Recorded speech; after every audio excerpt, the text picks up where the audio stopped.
Hello प्यारे भाइयों, मित्रों, सहयोगियों, नमस्कार। मैं डीवीडी सर आप सभी लोगों का एक बार फिर से मैथ की दुनिया 01 में वेलकम करता हूं। उसी जोश और खरोश के साथ आशा करता हूं सभी लोग मस्त होंगे, जबरदस्त होंगे और जिंदाबाद होंगे। तो हमने कहा था क्या कि इस बार हम लोग कक्षा 10 के जितने भी चैप्टर हैं गणित के सबको कवर करेंगे। और अभी तक ये हमारा दूसरा लेक्चर रहेगा कक्षा 10 के पहले चैप्टर के ऊपर, जिसका नाम था वास्तविक संख्या। और इस वास्तविक संख्या को इंग्लिश में कहते हैं रियल नंबर। और ये बाबू पूरा आपका फुल एनसीईआरटी सिलेबस पर चल रहा है।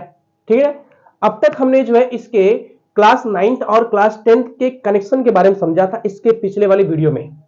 आज हम लोग स्टार्ट करेंगे प्रश्नावली को लगाना, मतलब इसके बेसिक कॉन्सेप्ट को समझ करके सवालों को लगाने की शुरुआत करेंगे। ठीक है ना, चलिए मैं याद दिलाता हूं, आप लोग बताता हूं कौन कौन सी प्रश्नावली इसमें पढ़नी है, कितने प्रश्नावली है इस चैप्टर में, समझते हैं। देखिए, टोटल आपके 4 प्रश्नावली है। प्रश्नावली 1.1, प्रश्नावली 1.2, प्रश्नावली 1.3 और प्रश्नावली 1.4। ये 4 प्रश्नावली इस चैप्टर के अंतर्गत पढ़नी है एनसीईआरटी सिलेबस में, जो बुक है आपकी उसके अंतर्गत। और 4 प्रश्नावली में लगाने के लिए कौन कौन से टॉपिक को पढ़ना जरूरी है जिसके आधार पर सवाल लगा सके, ये जानना जरूरी हमको है।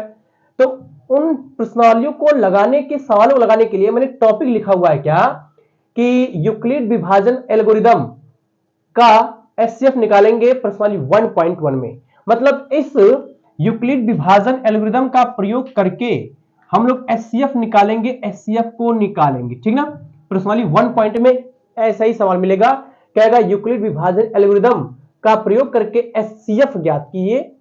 अब एचसीएफ निकालना जाएगा तो बताऊंगा मैं एचसीएफ होता क्या है और कैसे यूक्लिड विभाजन एल्गोरिदम का प्रयोग करके एचसीएफ निकाला जाएगा। ये पहले प्रश्नावली की बात हो गई। दूसरी प्रश्नावली आपका है प्रश्नावली 1.2। इसमें हमें अभाज्य गुणनखंड विधि द्वारा एचसीएफ भी निकालना है मेरे भाई, और साथ ही साथ एलसीएम भी निकालना है। दोनों बातें करनी है इस प्रश्नावली 1.2 में। ठीक है, ठीक है। अब उसके बाद प्रश्नावली 1.3 की बात करें हम लोग, तो प्रश्नावली 1.3 जो समझ लीजिए कि पेपर के पर्पस से बहुत ही इंपॉर्टेंट है, क्योंकि इसमें सवाल आपके सिद्ध करने वाले मिलेंगे, सिद्ध करने वाले सवाल मिलेंगे। जैसे कहेगा कि कड़ी में 2, कड़ी में 3 या कड़ी में 5 एक अपरिमेय संख्या है, सिद्ध कीजिए। ऐसे सवाल मिलेंगे आपको। ठीक है, और एक हमारे पास अंतिम प्रश्नावली मिलेगी प्रश्नावली 1.4, और जिसमें हमें पढ़ना है दशमलव प्रसार, ये चीज पढ़नी है। तो टोटल चैप्टर 1 में टोटल 4 प्रश्नावली पढ़नी है, जिसको मैंने लिख दिया है यहां पर है। और उस प्रश्नावली के सवालों लगाने के लिए किसको किसको पढ़ना रहेगा इसका थोड़ा सा आइडिया आपको लग गया होगा।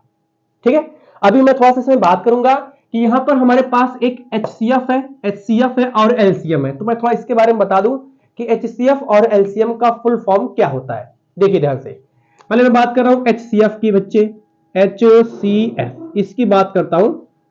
तो जो एचसीएफ होता है इसका पूरा नाम होता है हाईएस्ट, इसका पूरा नाम होता है highest common factor, highest common factor. ये आपका एचसीएफ का नाम पूरा होता है। इसको हिंदी में कहते हैं महत्तम, महत्तम समापवर्तक, महत्तम समापवर्तक, या इसी को कुछ लोग शॉर्ट फॉर्म में कहते हैं मासा। ठीक मेरे भाई, इसी को कहते हैं क्या, मासा, मतलब लसा मासा, यही है। और दूसरा हमें देखना एलसीएम। ठीक है, बिल्कुल विस्तार से देखेंगे एलसीएम। एलसीएम मेरे भाई, एलसीएम का जो पूरा नाम होता है वो least common, least common mean. ये आपका एलसीएम का पूरा नाम है लीस्ट कॉमन मीन। इसको हम लोग हिंदी में कहते हैं लघुत्तम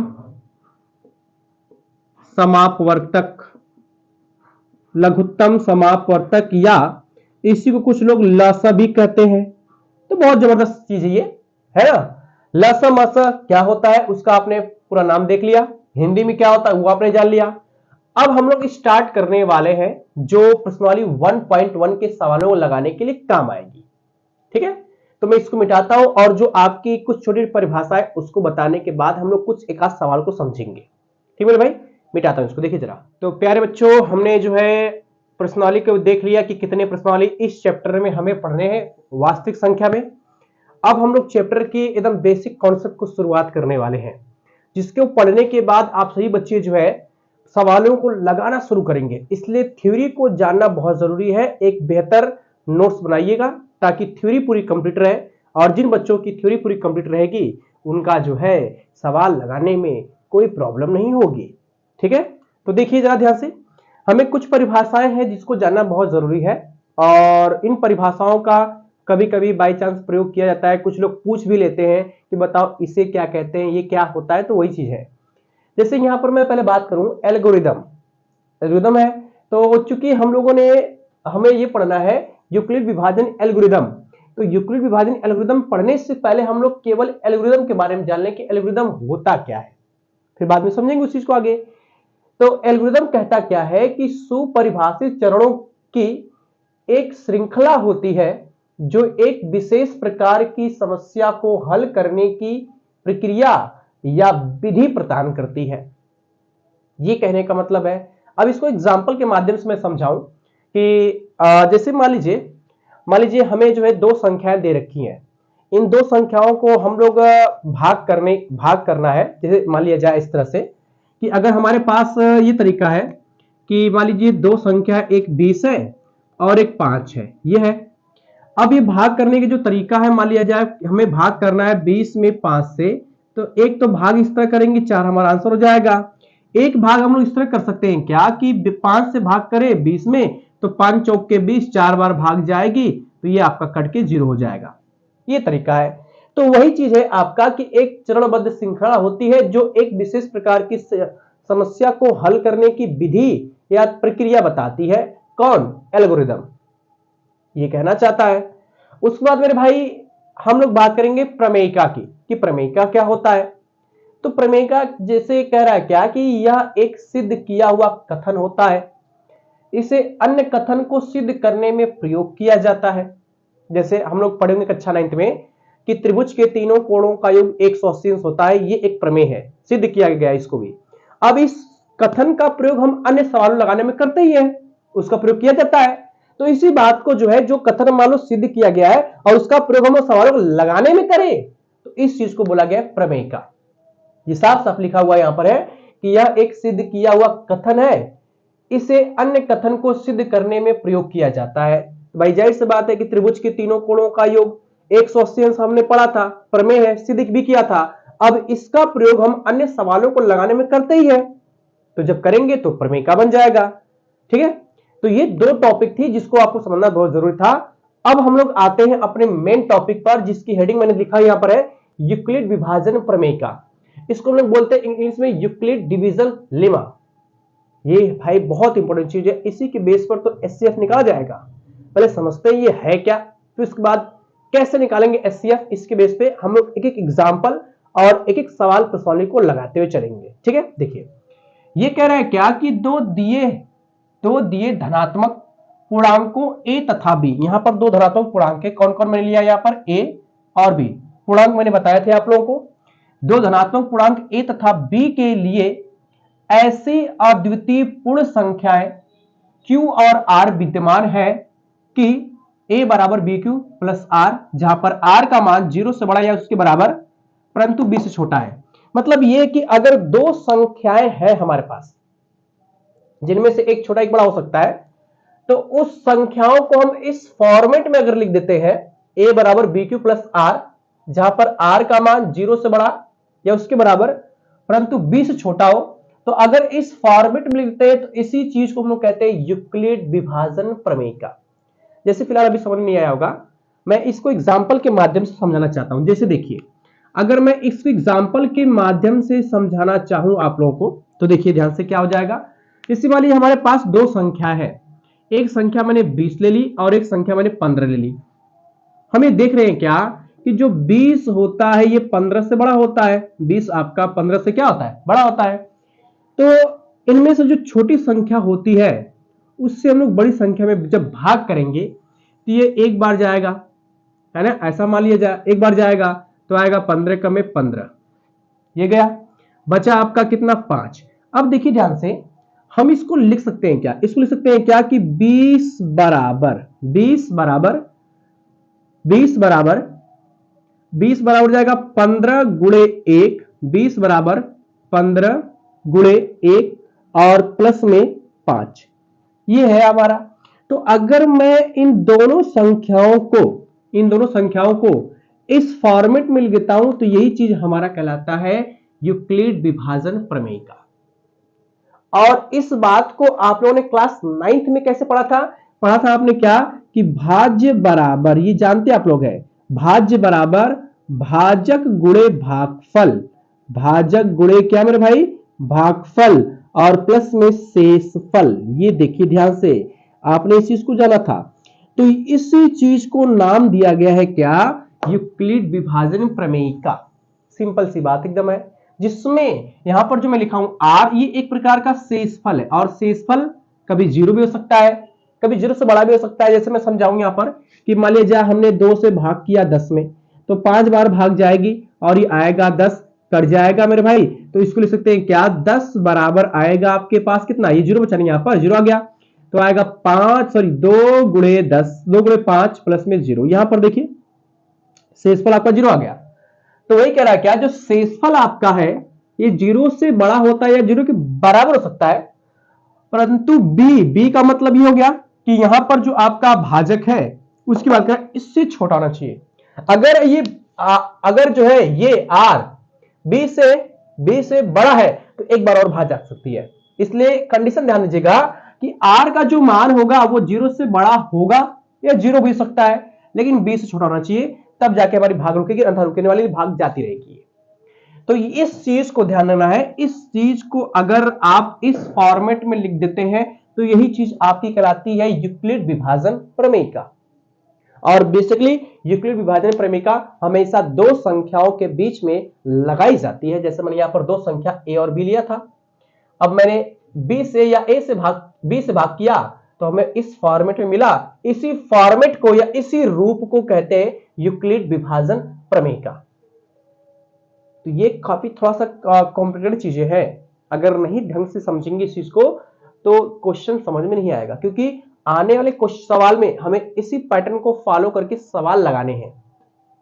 तो ध्यान देना आपको कि यूक्लिड विभाजन प्रमेय का हमेशा दो संख्याओं के बीच में लगाई जाती है और जिनमें से एक संख्या छोटी एक संख्या बड़ी होनी चाहिए। तो छोटी संख्या से हम लोग छोटी संख्या से बड़ी संख्या में भाग करते हैं, उसके बाद इस फॉर्मेट में लिखते हैं तो हमारा यूक्लिड विभाजन प्रमेय का कहलाता है।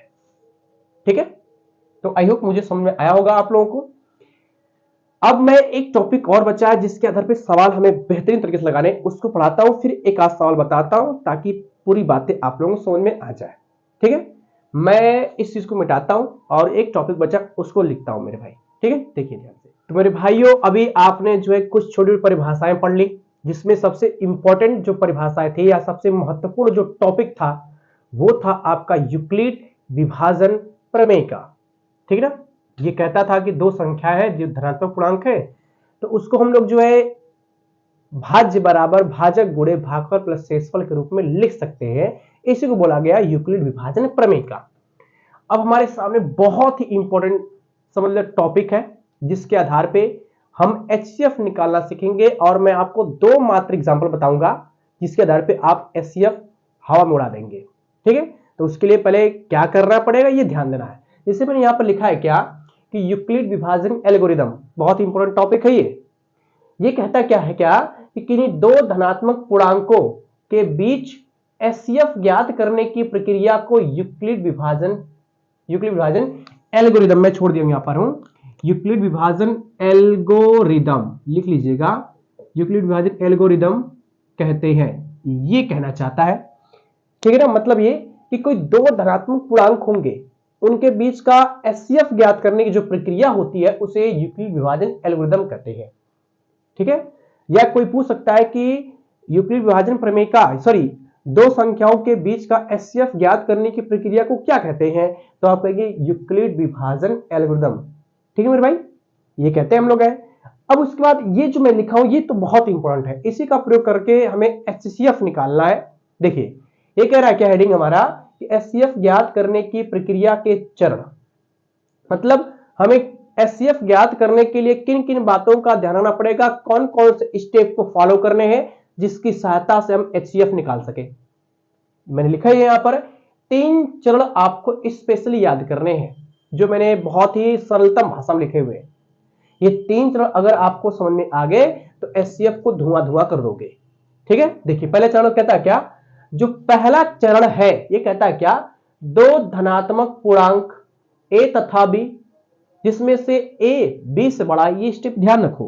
क्या कहना चाहता है कि 2 धनात्मक पूर्णांक है जिसमें से एक छोटा एक बड़ा है, A बड़ा है B से, है ना, को यूक्लिड विभाजन प्रमेय का A बराबर BQ प्लस R के रूप में लिखिए। ये तो बताया था मैंने आप लोगों को कि आप जब भी 2 धनात्मक पूर्णांक को इस फॉर्मेट में लिख दोगे तो उसे कहेंगे यूक्लिड विभाजन प्रमेय का, है ना, जहां पर R आपका सक्सेसफुल होता है।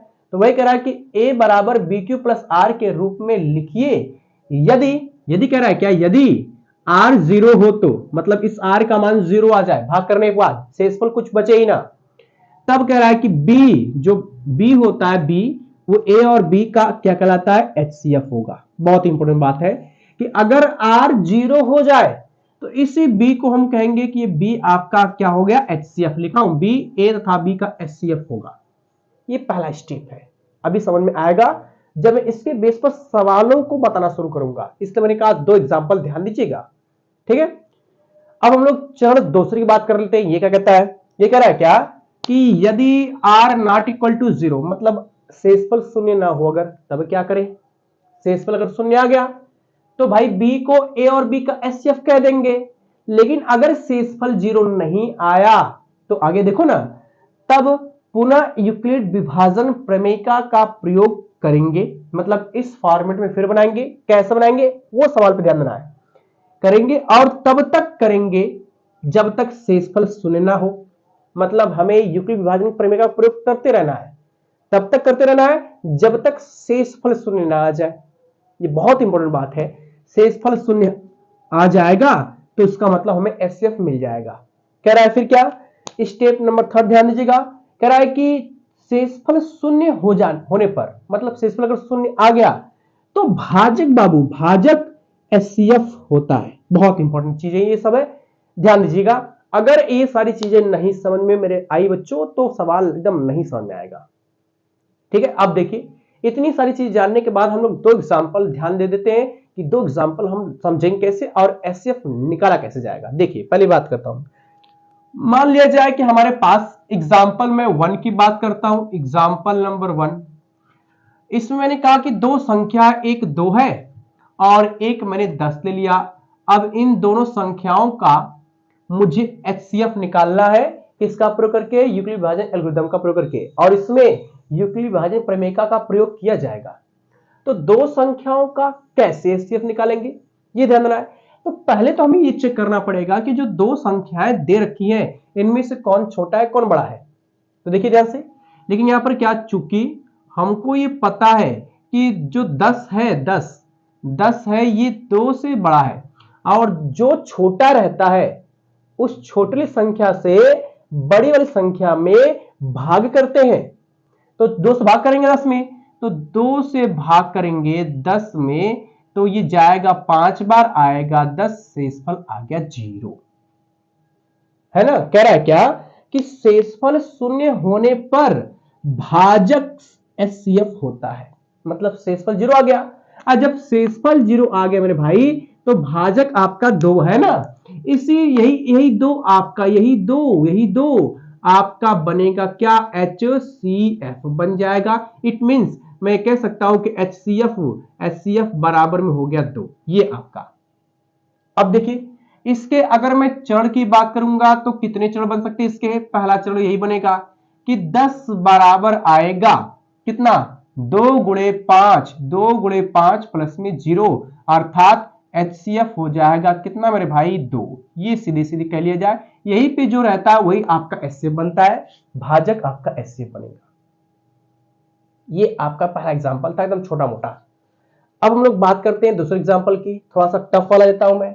तो टफ वाले एग्जांपल की अगर बात करूं तो ध्यान ये देना है हमको, दूसरा एग्जांपल नंबर 2 लेता हूं मैं।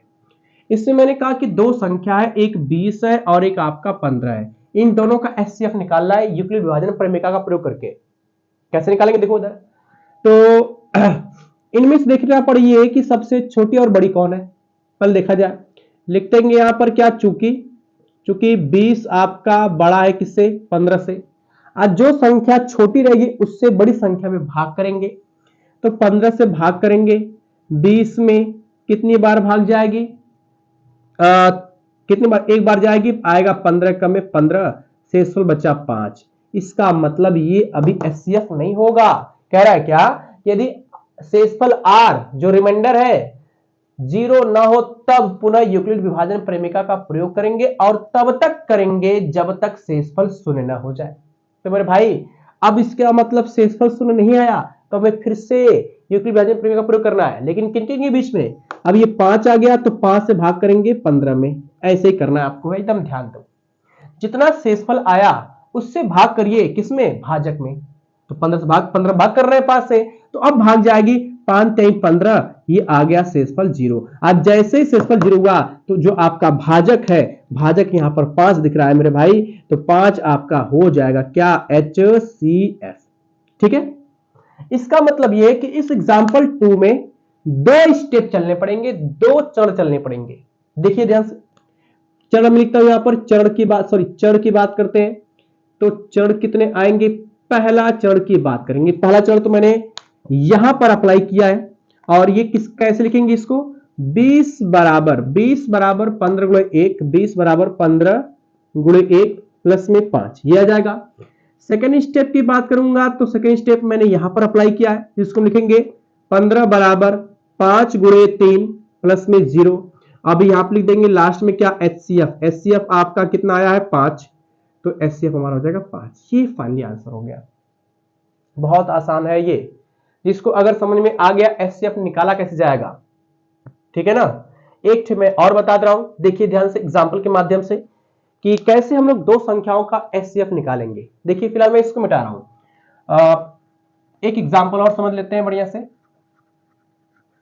देखिए मान लिया जाए कि हम लोग जो है निकाल रहे हैं किसके बीच का, ये से निकाला जाए। देखिए ध्यान से बता रहा हूं मैं इस चीज को। मान लीजिए हम लोग निकाल लें 18 और 24 के बीच का निकाल रहे हैं, ऐसा कर रहे हैं हम लोग है। तो दो संख्याओं के बीच का एचसीएफ कैसे निकालेंगे, फिर वही काम कि पहले पता करो कि इनमें छोटा कौन और बड़ा कौन है, ये देखा जाए। तो देख रहे हैं हम यहां पर क्या, देखिए मेरे बच्चों ध्यान से, ये देखा जाएगा चूंकि इसमें देख रहे हैं कि जो 24 है वो बड़ा है किससे, 18 से। जो छोटा रहेगा उससे बड़ी संख्या में भाग कर दो। भाग करेंगे 18 से किसमें, 24 में, भाग जाएगी एक बार, आएगा 18, घटेगा तो बचे कितना आपका 6, शेषफल 0 नहीं आया। इसका मतलब अब 6 से भाग करेंगे किसमें, 18 में, तो 18 में भाग करेंगे। देखिए 6 18, शेषफल आ गया 0 यहीं पे। तो 2 स्टेप गया हमारा। अब इसका चरण लिख लो बेटा, यहां पर चरण लिख लेंगे। तो चरण में आपका पहला स्टेप क्या बनेगा हमारा, ये 24 बराबर आएगा 18 गुणे 1, 18 गुणे 1 प्लस में हो जाएगा 6, ये पहला स्टेप।